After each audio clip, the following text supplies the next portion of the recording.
सगळेजण आम्ही धनुकडे होतो. त्या डान्स क्लासचे विषय सांगत होते एक एक आणि त्याच्यावर मस्करी चालू होती सगळ्यांची. अरे सर जाऊ दे, जाऊ दे. पहिल्या दिवशी सर आलं, येऊन बसलं, दादाची एंट्री झाली. सर बसले इथं बाथरूम बघून आले म्हणून आलो. दादा त्याला काय बघितलं असतं. अरे फक्त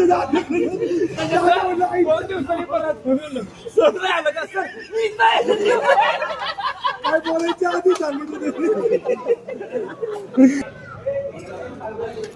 स्किट लिहितोय आम्ही तुला, स्किट लिहितोय.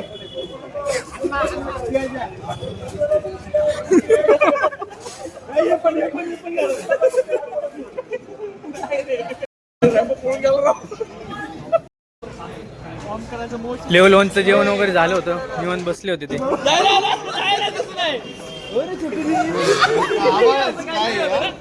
काहीतरी होत